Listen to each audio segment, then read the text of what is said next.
retaliação da China sobre os Estados Unidos deve acelerar o movimento de Pequim em busca de fornecedores alternativos de produtos agrícolas. Com isso, analistas observam que o Brasil pode ser o principal beneficiário da guerra comercial entre os dois países.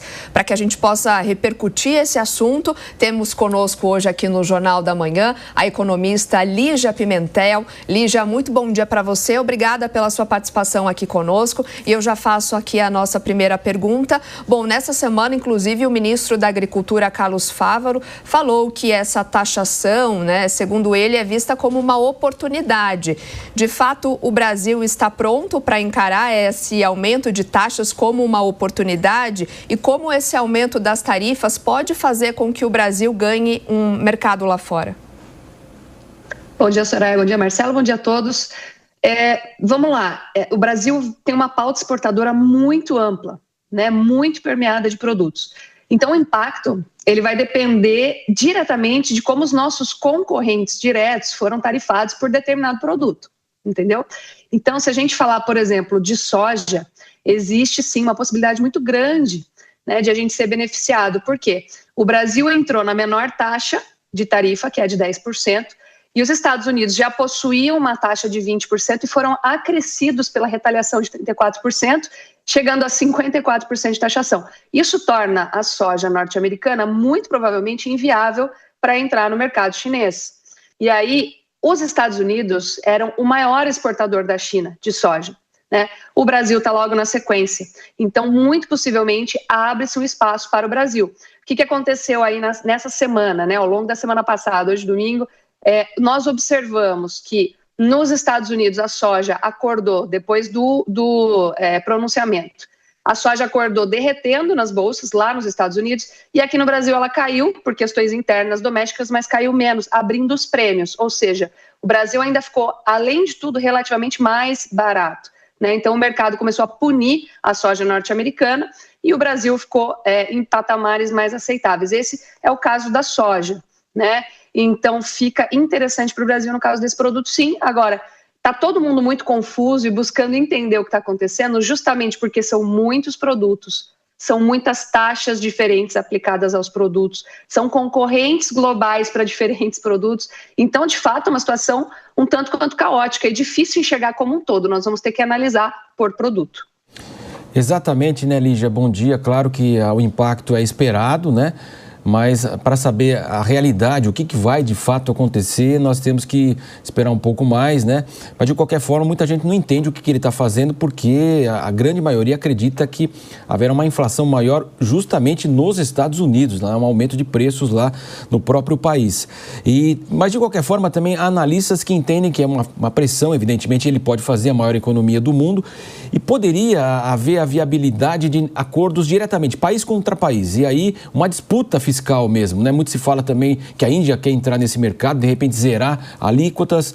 Como é que você avalia tudo isso? De fato, as pessoas não estão entendendo, mas pode até dar certo para os Estados Unidos? Olha, vamos lá. Em primeiro lugar, eu acho interessante a gente levar em consideração que eu acho que nem os próprios norte-americanos têm a noção correta e exata, precisa de como vai reagir cada mercado específico. É uma combinação de muitas variáveis. E eu brinco que economia não é matemática, Economia, na verdade, é uma ciência humana. Então, eu entendo que o principal objetivo dos Estados Unidos com essa medida é uma busca, em primeiro lugar, pela redução do déficit comercial, que é gigantesco, Os Estados Unidos compram muito mais do mundo do que o mundo compra deles hoje. Então, tentar equalizar essas tarifas para obter esse resultado, que, num primeiro momento, poderia, sim, trazer um cenário mais inflacionário, talvez até um pouco de perda de apoio. Ele foi eleito com grande apoio interno, mas num segundo momento talvez buscar uma reindustrialização, e isso é o que os Estados Unidos pronunciam, inclusive. Esse seria o caminho. Por outro lado, eu acho que sim, isso vai favorecer novas negociações, talvez aproximações de países e retaliações. Então, está surtindo e continuará a surtir efeitos diversificados, Eu entendo, olhando de fora, assim, isso é um palpite meu, mas eu enxergo que o Donald Trump está esperando telefonemas. Vamos negociar, vamos tentar conversar aqui amistosamente, negociar. Mas certamente não vai ser, olha, ontem você não me cobrava nada por esse produto, agora você está me cobrando 10%, vamos deixar isso para lá? Eu acho que não, acho que vai ser um toma lá da cá. Falar, então você reduz aqui para mim também tal produto. Então, certamente ele está querendo colocar as cartas na mesa para negociar, buscando reduzir esse déficit. Por quê? O déficit, ele gera aumento da dívida norte-americana, né? E esse aumento da dívida norte-americana, com a taxa de juros atuais que eles têm, acaba gerando juros anuais da casa aí de 500 bilhões, quase 1 trilhão, muitas vezes. Então, é importante buscar reduzir esse déficit de acordo com essa nova política. Agora, essa nova política está mudando aí o eixo geopolítico global.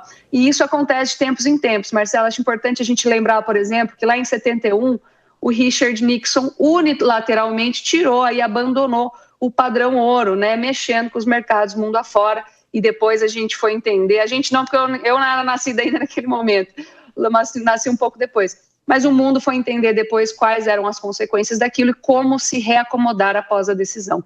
Mas é importante a gente lembrar, de tempos em tempos acontecem mudanças drásticas aí na geopolítica global, e acho que esse é um dos momentos, e certamente nós vamos aprender muito com isso ao longo aí do caminho. Lígia, vou incluir aqui no nosso bate-papo os nossos comentaristas, hoje Ana Beatriz Rich e também o Acácio Miranda. Começando pela Ana, ela vai te fazer uma pergunta. Bom dia, Lígia, é um prazer estar aqui com você. A minha pergunta é a seguinte: muito se fala que esse tarifaço do Donald Trump é uma tentativa de trazer a reindustrialização americana, a renovação das indústrias. Aí a minha pergunta é a seguinte: além do tarifaço, ele está propondo outras medidas para viabilizar essa reindustrialização? Porque eu, leiga que sou em economia, me parece simplesmente ele joga essas tarifas, mas ele não viabiliza que essas indústrias sejam aí modernizadas e criadas. Como fica essa situação? Vamos lá, um dos efeitos que isso pode causar, uma possibilidade aí de comércio menor, é de fato uma pressão por aumento de taxa de juros menor, né? Então, uma possível recessão, ela pode trazer uma pressão menor por taxa de juros. Então, a gente está falando talvez de algum desafio econômico ali, pelo lado inflacionário, sim, ok, mas a gente está falando também de uma pressão menor por taxa de juros, que acaba facilitando aí novos investimentos, por outro lado. Então, acaba ficando uma coisa mais equilibrada. Outro ponto é que ele está criando algumas leis internas para facilitar também o investimento, inclusive de outros países lá dentro. Então, ele flexibilizou questões ambientais para buscar trazer investimentos nesse sentido. Então, tem algumas paralelas aí que favorecem esse movimento, tá bom? Agora, se não tem de onde comprar, se não tem de onde trazer, vamos ter que produzir aqui e encontrar as condições para isso. Então, essa é a aposta dos Estados Unidos. Vamos ver se eles estão corretos aí ou não, o tempo vai dizer. Lígia, você disse que a economia é uma ciência social, mais social do que matemática. E dentro desse aspecto de ciência social, a gente pode acrescentar um pouquinho de algo histórico. Na história, há algum case de país que tenha fechado, entre aspas, as suas fronteiras com o objetivo de se reindustrializar e isso tenha dado sucesso efetivamente? Isso tenha alcançado êxito efetivamente?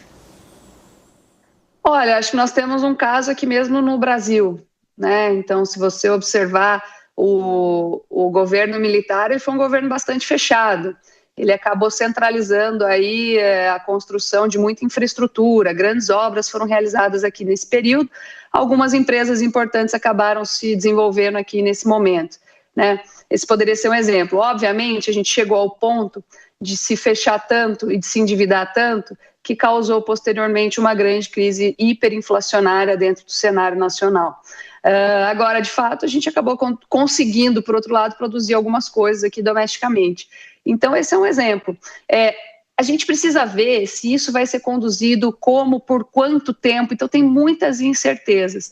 A princípio, acho que uma coisa interessante a gente destacar, eu vou até dar uma colher de chá para essas medidas, porque essas medidas, em muitos casos, elas tentam reequilibrar as pautas, né? Então, por exemplo, se a gente pegar a lista lá das tarifas que foram impostas pelos Estados Unidos, eles afirmam que estão pegando uma média das tarifas cobradas deles, cobrando de volta com desconto de 50%. Então, entendo que eles estão tentando reequilibrar. Muitas vezes eles exportam com uma tarifa cobrada muito alta e importam com uma tarifa menor. Então, entendo que a tentativa não é necessariamente se fechar, mas sim reequilibrar, reduzindo esse déficit. Então, não é um mercado onde é proibido importar. Se a gente pegar o Brasil, por exemplo, que é um parceiro comercial bastante interessante dos Estados Unidos, bastante relevante, eles colocaram a pauta mínima em cima da gente, que é 10%. Pelo que nós nos informamos, essa tarifa ela não vai ser dobrada, ela não vai ser cumulativa. Então, para alguns produtos que tinham uma implicação aí de 20%, né, de alíquota, isso provavelmente vai cair para 10%. Então, eu estou entendendo assim que, na verdade, é uma grande briga de Estados Unidos com China, né? E com a União Europeia, principalmente. Por questões ideológicas, a gente até imaginava, até ficava com medo de que o Brasil poderia ser muito taxado, mas olha, me surpreendi. Quando saiu a notícia, eu observei, nós observamos todos, né? Que o Brasil recebeu a tarifa mínima. Então, não foi ideológico. Eu entendo que, na ausência de China, o Brasil pode ser um substituto, né? Então, isso acho que é uma saída, uma segunda via. Então, não entendo que os Estados Unidos estão se fechando dessa forma, como eu comentei, de uma forma tão radical. Na visão, né, de vários analistas e economistas, de fato, quando a gente olha, né, aquela tabelona que o Donald Trump mostrou, de fato, o Brasil parece ter recebido até uma certa vantagem, né? E parte dessas tarifas começou, então, a valer neste sábado, uma outra parte começa lá no dia 9, ainda o mundo tentando entender como tudo isso vai funcionar, né, e os reflexos a partir de agora. Conversamos com a economista Lígia Pimentel. Lígia, mais uma vez, obrigada pela sua participação aqui hoje conosco. Até uma próxima. Eu que agradeço, um grande abraço.